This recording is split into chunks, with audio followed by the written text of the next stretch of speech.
This is All India Radio. Please stand by for the next program. This is All India Radio. You will now hear comments from the press. The Hindustan Times in its editorial titled Climate Changes is the New Normal writes, after the devastating floods in Bihar and Assam, it's now the turn of 5 other states, Gujarat, Kerala, Karnataka, Maharashtra and Uttarakhand, to be battered by unrelenting rain. According to the weather website El Dorado, out of 15 places that have received most rainfall across the globe in the last 24 hours, Sunday, Monday, 8 are in India.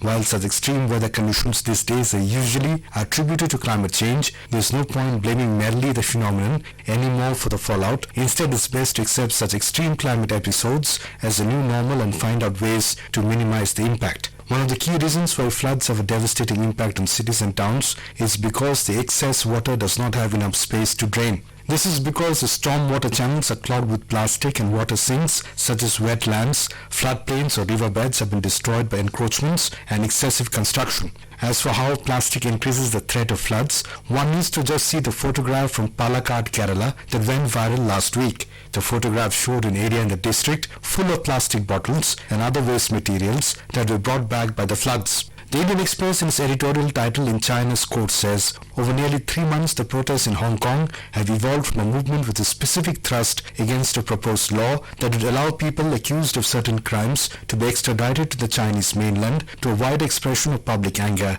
at the Chinese state's curbs on democracy and the city's special status within the People's Republic. For its part, the Chinese government's patience with the financial nerve center coming to a standstill appears to be wearing thin. Over the weekend, the spokesperson for the Chinese government's Hong Kong and Macau Affairs Office said that with Hong Kong protesters turning radical and using dangerous tools to attack police officers, the first signs of terrorism were beginning to appear. The move towards labeling pro-democracy protesters as anarchists, radicals or terrorists by the Chinese government holds for many a disturbing augury. Since they began in June, the protests in Hong Kong have consistently been compared to the 1989 demonstrations in mainland China, which culminated in the Tiananmen Square massacre. With the unprecedented cancellation of all flights from Hong Kong airport on Monday, the movement now threatens to bring economic activity in the global financial hub to a standstill. The protests at the airport were in response to the partial blinding of a protester, allegedly by a projectile used by the police, among other incidents of alleged brutality. Carrie Lam, Hong Kong's chief executive, has warned of the protest going down the path of no return, hinting at an imminent confrontation with the Chinese authorities. What is at stake in Hong Kong is the adaptability of the Chinese state apart from its moral, ideological and administrative ability to keep the promise it made to Hong Kong. In 1997, it was decided that China would be the one country with two systems and Hong Kong would continue to enjoy its autonomy. That promise has been eroded, for example, by refusing to allow direct elections for the chief executive's post.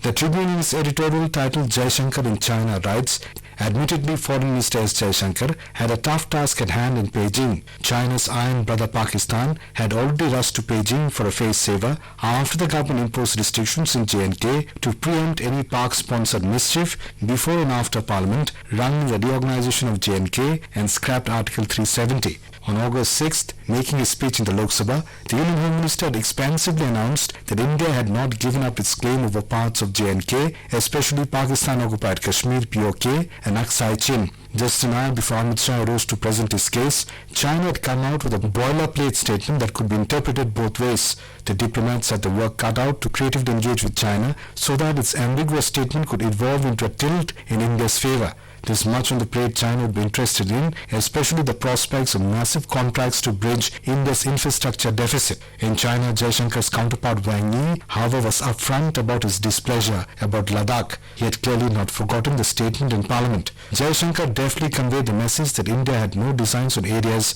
beyond its own borders. The Pioneer in its editorial title, Organ Donors, a Far Cry says, what if you are blessed with the power to gift a life? You would probably say that you couldn't play God. But in India, awareness of organ donation and death, the fact that healthy organs harvested within a certain window after flatlining can save up to 7 lives is drastically low. Even when existent, it collides with the age-old ritualistic thinking that such a move would amount to humiliating and dismembering the dead, particularly with regard to cases of brain death where a person is irretrievably non-functional, though he may be kept alive on a ventilator for some days or weeks and has been tested thoroughly before being declared as such. Yet India is rapidly climbing the charts of transplant requirements, what with the nation topping diabetes, kidney ailments, liver diseases and cardiovascular cases. Those were the comments from the press presented to you by the news service.